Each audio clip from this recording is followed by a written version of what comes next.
আমাদের মনে রাখতে হবে প্রথম সেন্টেন্সটা, অর্থাৎ একটা প্যারাগ্রাফের প্রথম সেন্টেন্সটা হচ্ছে তার টপিক সেন্টেন্স।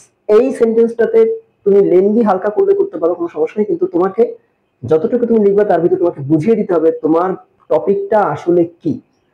এই একটা সেন্টেন্স যদি তুমি ক্লিয়ার করতে পারো, এই একটা সেন্টেন্স যদি ঠিকঠাক ভাবে লিখতে পারো, তোমার পরীক্ষাতে 15 ভিতরে তোমার অন্তত 5 মার্ক তুমি ওখানেই পেয়ে গেছো।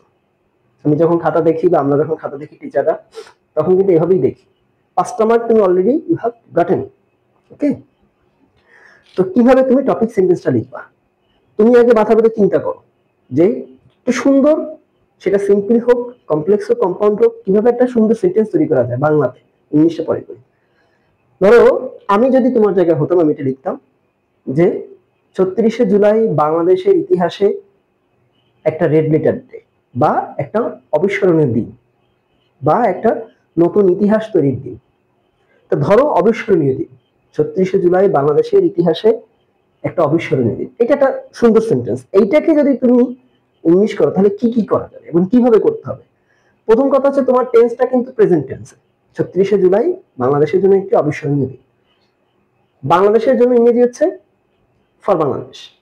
অবিস্মরণীয় দিন ইংরেজি হচ্ছে memorable day, remarkable day, a memorable day আর আ রিমার্কেবল ডে। অথবা আরো সুন্দরভাবে যদি তুমি ধরতে চাও, বা তুমি যদি আরো ভালো একটু ভালো হয় ইংলিশে, ভোকাবুলারি যদি তোমার ইনক্রিজড হয়, তাহলে কিন্তু তুমি এখানে বুঝবা ওটা হচ্ছে রেড লেটার ডে, অর্থাৎ স্মরণীয় দিন। ওই স্মরণীয় দিনটাই হচ্ছে অবিস্মরণীয় দিন।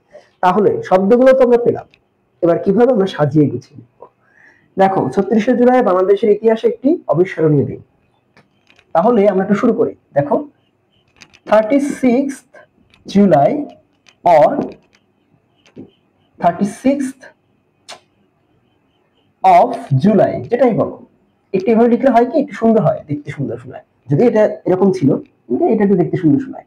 তো 36th of জুলাই আর 36th জুলাই ইজ হয় একটা স্মরণীয় বা অবিস্মরণীয় দিন বাংলাদেশের ইতিহাসের জন্য। Is a red letter day or a memorable day,